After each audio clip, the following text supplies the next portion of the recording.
I'm zipping through this a little bit because I realized that in the last session, the interesting stuff is towards the end of this conversation. So I can skip all the way and see that, but then I'm not sure if it's going to stay interesting or not. So I'm trying to get through this really fast. Can I ask you all, how many of you are in the artistic departments of your theaters? Just a show of hands. Okay, 3 of you. How many of you are in management? Development? Education? Community engagement? Sort of like, did I miss anybody who's not? Marketing. Sorry, marketing. Oh, of course, I keep forgetting marketing. Marketing. Okay, great. Yeah, I'm sorry about that. No, I know. Marketing was the first one I said last time. But okay. So I'm here as the associate artistic director talking about these programs because this is just for what it's worth. You know, I think one of the things that we are proud of at Wharf Theatre is the vast majority of our engagement initiatives are driven by the artistic department.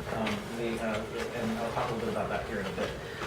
But when I first started there, we created 6 criteria for the design of any of these programs. These are the 6 criteria: identify, activate, engage, empower, extend, sustain. What that meant was, it just was a way of framing any question that we wanted to examine at the theater. So I'm going to talk a little bit about this idea. So we're going to run you through these criteria and we'll just do a little exercise. So I'm going to ask you all, one of the very first things that I was asked to do was to identify the underutilized assets at the theater. So I'm going to ask you this question. If you, just to throw out some thoughts, what are underutilized assets at your theater? Go. Space, great. Yes? Seats, great. Anything else? Passionate young staff. Passionate young staff. Somebody said interns in the last program. Was like, your interns can't possibly be underutilized. Our interns are like slaves. I know. Exactly. The yes. boards. The board, yes, absolutely. Artist pool, The artist pool, absolutely. Individual donors, great. Cool. Okay, good. So obviously there's a long list, and we had a few more going on too. I'm going to focus on actually 3 for the purposes of this conversation, which are the first 2 that we heard today, in fact, which are space and seats. So in particular, rehearsal space, public space, and seats. So the rehearsal space, these were 3 things that we sort of just really quickly identified as like, we're not using these to their fullest extent. At Wharf Theatre, our summers are basically sort of like jobbed-in programs, and so the rehearsal space was completely open.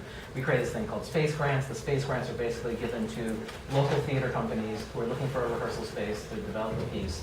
We've started to engage with device companies. We're looking at what happens if we can bring some device companies into the theater. And that's their space grants. So they're basically like, we give them space and time, as they say.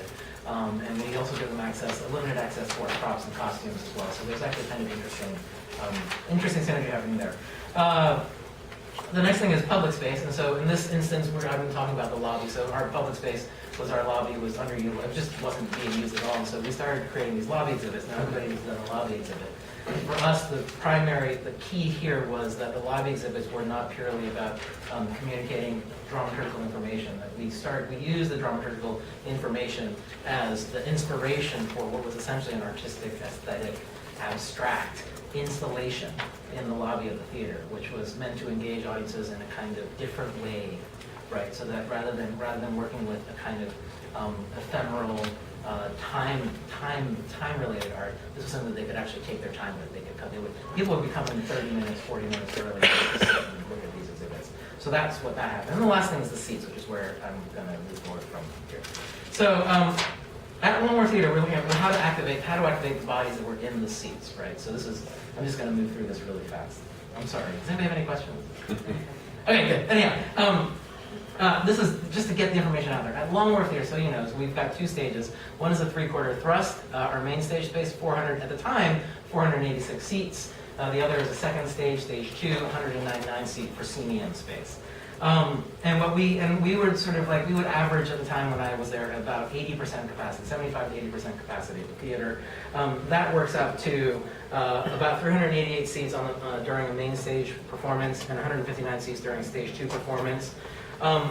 And so we were looking at the different ways that we would engage the people who were coming to the theater, right? So there's pre-show, symposia, and post-show. This is actually going to take me now to the perennial favorite, the talkback. So I'm now going to pause for a moment to see if anybody wants to leave now. Okay, good. This is what I was saying last time. This is very true. So the talkbacks, what happened with the talkbacks, and this was basically how we got into it, right? Was that for us, we made a commitment shortly after the thing that was Rag and Bone, to do talkbacks following every performance of every new play. that we did in Long Wharf Theatre. That was basically half of our season. 3 plays qualified as new works in Long Wharf Theatre, and we chose to do talkbacks after each one of those. The following season, because of how much of a success that first season was, we committed to doing them after every performance of every production. 6 productions, 4 on the main stage, 2 on the stage 2. 208 performances a year. We called the program Ghostlight. Okay, so what we would find is in these talkbacks, we were finding at the very beginning 5 to 10% retention. That expanded finally in the end to 18 to 20% retention for every performance. And so What that meant retention? That's people who were staying for the talkback, right? So that number translates to this. We had 77 people on the main stage every night, 31 people on the stage 2, a total of 2,464 people on the unique individuals during a run of a main stage show, 1,240 unique individuals during a run of a stage 2 show. Now what is true about this obviously is that each show there would be a lot of repeats, right? But what that meant was we were engaging with, a couple thousand people in an intimate setting, anywhere up to 6 times a year. A great kind of about identifying, what we had done is we had identified a kind of constellation of individuals who were themselves deeply committed to the work and interested in continuing the conversation after the show. Also known as lifelong learner, which is, anyhow, I don't like that phrase, but I'm using that phrase. Yes? Who led these discussions? Was there somebody signed like you? Or Yeah, was there a 80% cast? of the talkbacks at Long Wharf Theatre for many seasons was led by me. So I was the person that was there. So they would go anywhere from 30 to, when I led them, they would often be 40, 45 minutes. There obviously there are lots of things that go into that. The length of the show has an effect on the number of people who stay. The quality of the show has people don't particularly care to stay after musicals, unless they're new musicals, right? But if certain musicals are just less interesting to people. So, but that often gave us a kind of way of it was in a way a metric for understanding the way our audiences were engaging with the work and what the nature of that work was. But we were able to eventually come up with a kind of sense of what that meant. So the next step on this was engage. So what we did was once we had identified this group of people, we were like, we asked them basically what it was they were interested in. They said 3 things. Those 3 things were education, community, and access. Education, community, and access. And what that led to was this program, to empower these audiences to find those 3 things, we created this program called Spark. And again, Spark is similar to these other programs that you've all heard about, which are essentially immersive experiences for a small group of audience of people. There's usually some fee that's involved. They come, they attend, they have this experience. That is the nature of Spark. I think at Long Wharf Theatre, one of the things that we've always prided ourselves on is that all of these audience engagement programs, as I said, are artistic department driven. In particular for this instance for Spark, which is the program that I administer at Long Wharf, all of our Spark programs have been focused on a production that I was actually in the process of directing. Right, so what would happen is that we would reach out to audiences, people would, let me give you the numbers for Spark. So the numbers for Spark were basically, the framework for the program, 50 participants. We initially thought we would set it at $50 per person. My theater was like, there's no way you're going to be able to market this at $50 a person, so they talked me into doing it for $25 a person.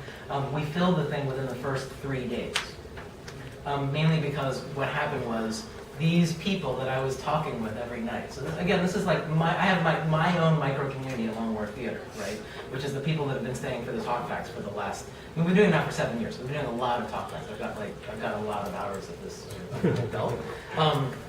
And I should say this. This is I was saying this the last time. I'm going to say it every night because the one thing that I abhor more than anything else is bad talkbacks. Right? I hate them more than bad theater. I really, really, really despise bad talkbacks. So I would really, if anybody's interested at all in doing talkbacks, just don't do them badly because it's literally the last thing that an audience leaves with. So it's the question is, do you want to leave them with a bad taste in their mouth, or do you want to leave them with do you want to give them a really nice, good glass of wine that keeps opening up and opening up and opening up, right? this is the program, 50 participants, a $50 fee. How we applied this to these three things that our audiences asked for: education, community, and access. For education, we created 4 60-minute seminars. These would often go to 90 minutes. These seminars included such things as, the most popular one is this one called How to Read a Play. It's something that I teach, and it's actually a funny thing. You'd be surprised, actually, how many people in your audience actually don't know how to read, or have, in fact, never seen a script before, right? And so the question becomes how to read a play. And then this is, the way that we set this up was actually very simply. It was sort of like, we would do the basics, obviously, like character, setting, stage direction, all of that stuff, right? We would also go further. The next step was talking about punctuation and the role of punctuation, and this idea of how punctuation on the page acts as a score.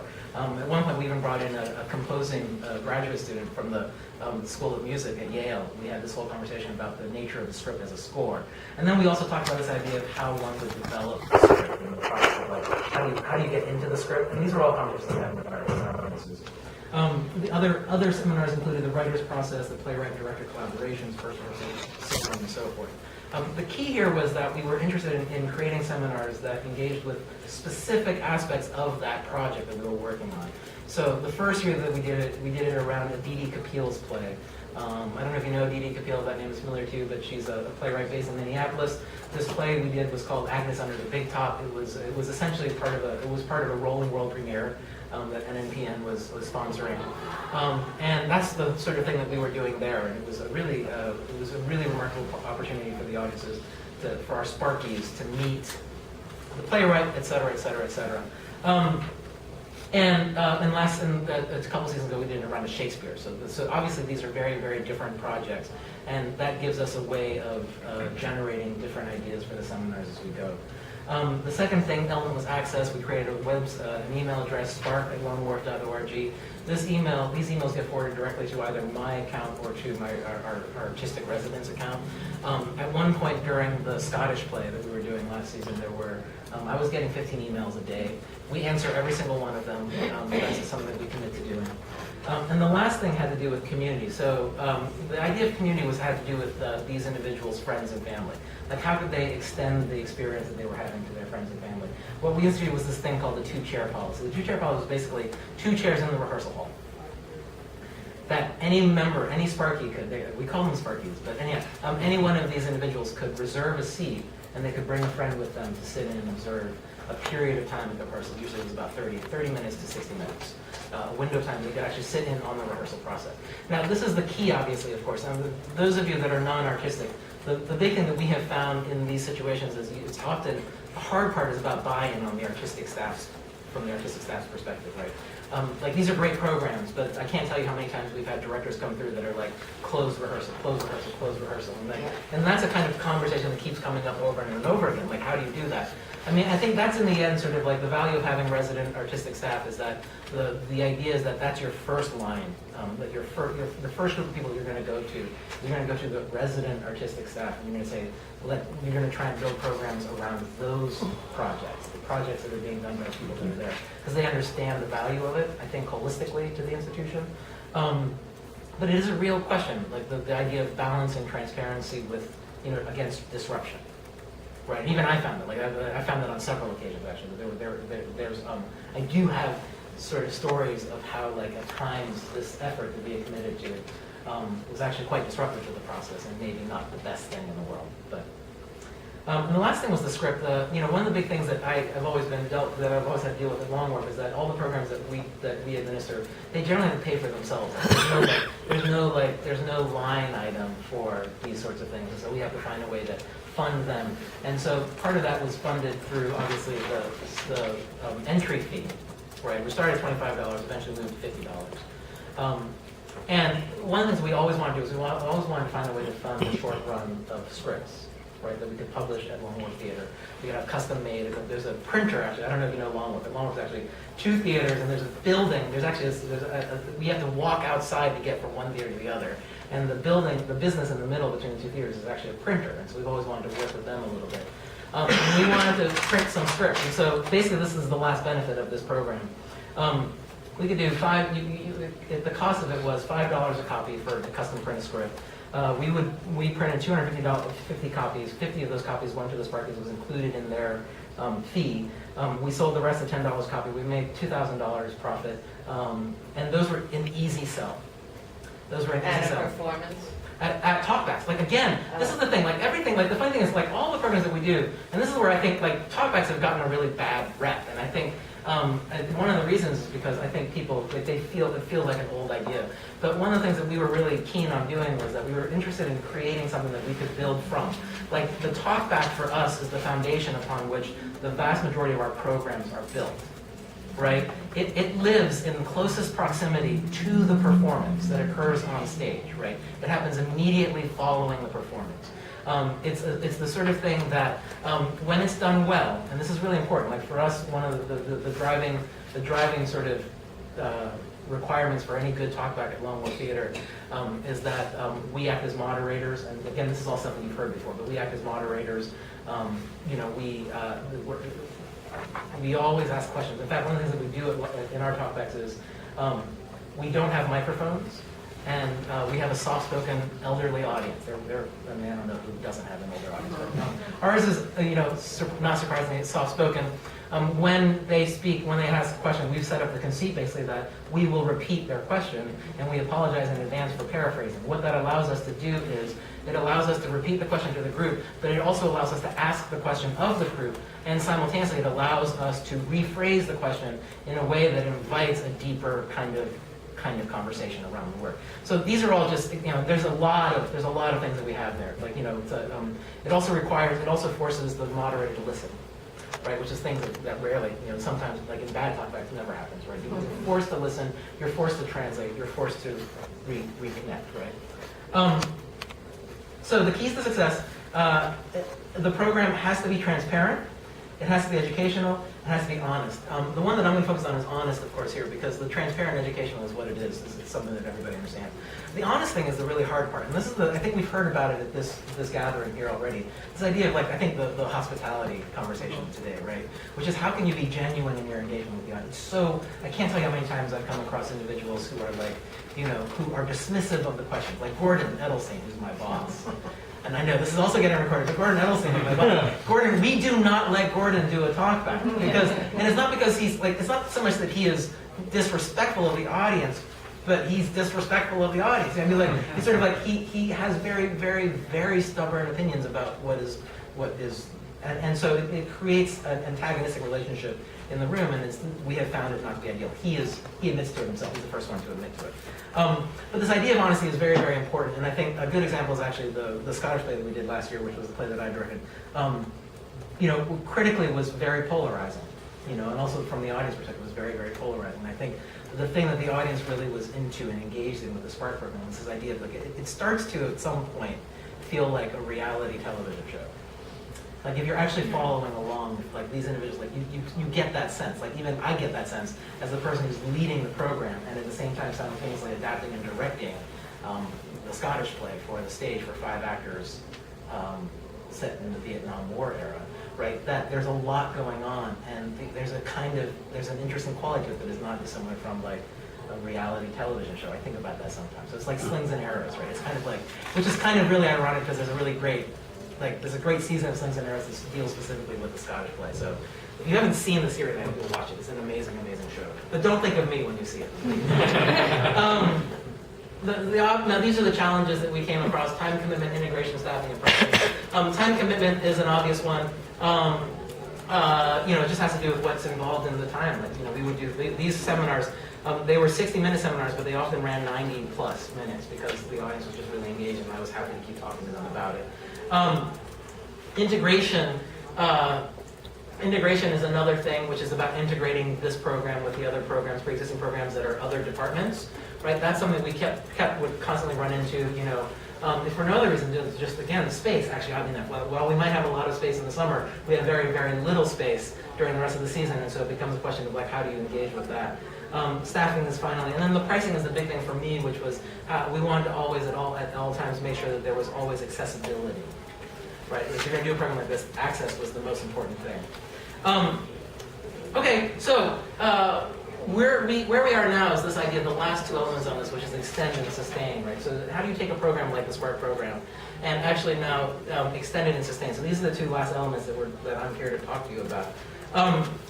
One of the big things at this theater that we're trying to talk about right now is when we think about theater, my experience has been that we often talk about it from the point of view of curating programming, right? That's what, at least from an artistic perspective, a lot of the times the conversations that I've had at Wharf Theatre have been around that, right? We curate what we program on our stage, right? The thing that we're talking about, that we've been talking about for the last few years, is this idea of curating the audience, which is very similar to William Ammon's idea of audience design, right? But it's again this idea that what we're programming is not simply the work that's happening on the stage, but it's also the individuals that are in the space. And this is not about diversifying the audience. Let me be very clear about this. It's not about diversifying the audience specifically. It's not about like the color of skin. It's not about the gender. It's not about the age. It's about the nature of their experience, right? What they have experienced, who they are. And in that sense, one of the things that we're constantly sort of looking at is how do we, like we've looked at how to activate and engage with the bodies that are in the seats. So the next step for us has been about how do we activate and engage the empty seats. Like what do you do with those empty seats? What do you do with the? I mean, like there's basically. I mean, we have, so if there's an 80%, if there's on average 80% attendance, right, what you find is you've got 98 seats on the main stage and 40 seats on the second stage on any one night on average. And the question has always been, what do we do with those seats? And everybody's got ideas for this, right? The things that Wharf Theatre has done that I think people have been finding particularly interesting, one element is this thing called the Theatre Pass. We've just started this year. It's a collaboration with the New Haven Free Public Library. It's a 2-year collaboration we're doing with them. What they've basically created is they've created theater passes that anybody can go to a branch library, check out, and turn in for a free ticket to see the show. There are 2 passes at every branch. You check it out the day of, you go to the theater, you get a ticket, you go in. What's amazing about that is what we're finding is that we're actually activating the sort of the network of the libraries, right? And the libraries actually have like 3 of the 5 branches in the New Haven Free Public Library system are centered in underserved communities. And so what you find is the other thing is that these librarians have a really, really amazing connection with their communities, the people that engage with on a daily basis.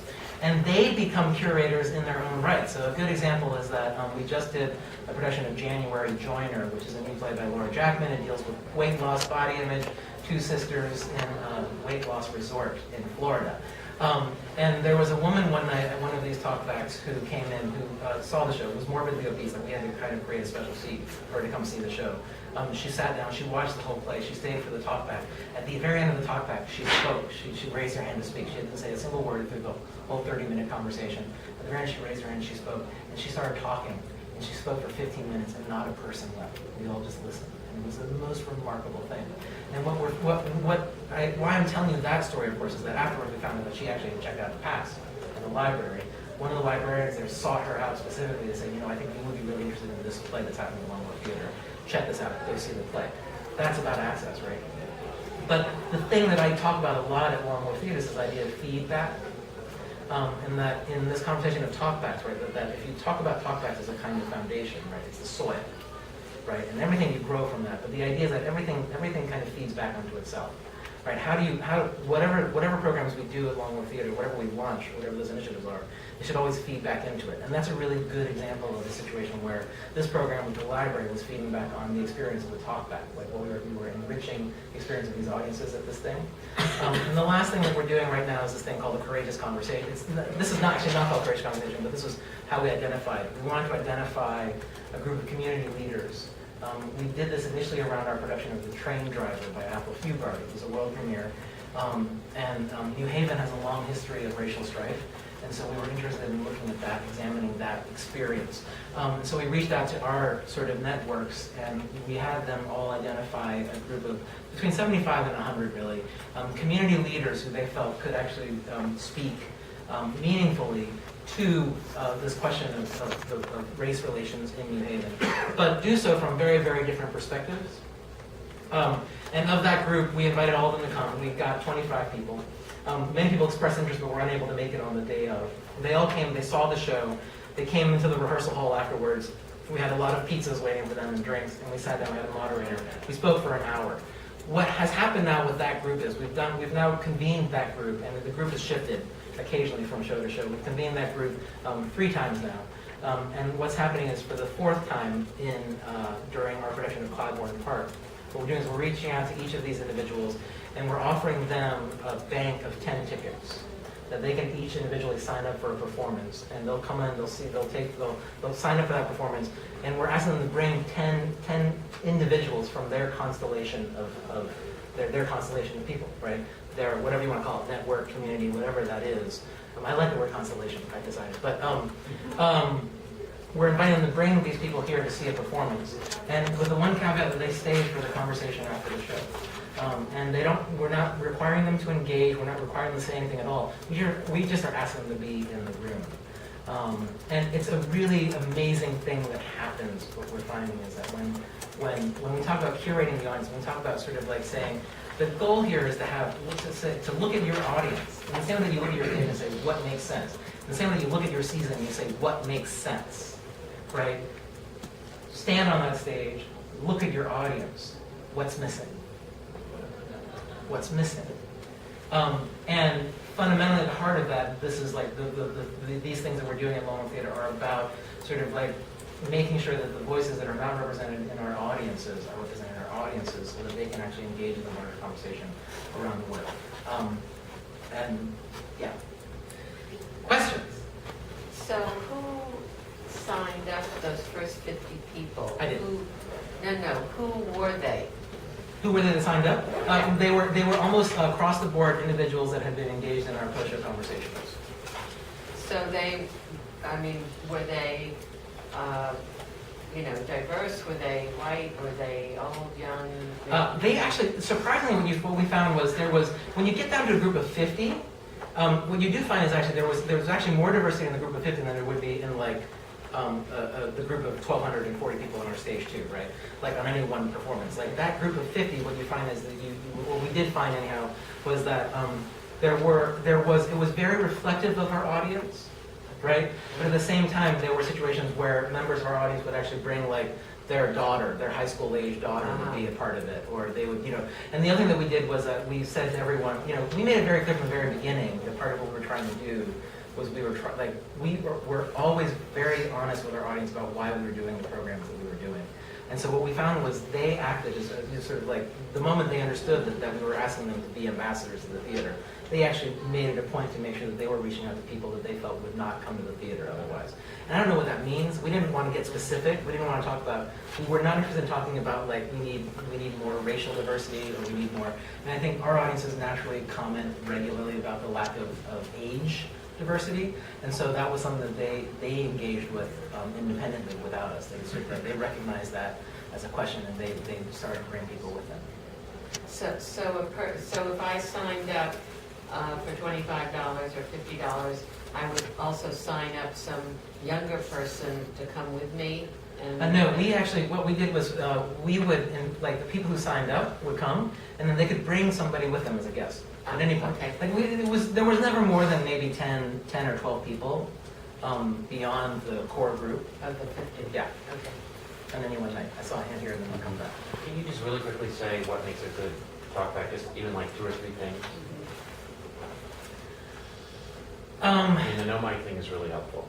Sorry? The no mic thing is really helpful. Yeah. I think you cannot start a talkback with an agenda. In the sense that, like, if you go into a talkback saying that I have these 5 talking points that I need to hit, then I think you're already setting yourself up with a secondary purpose, right?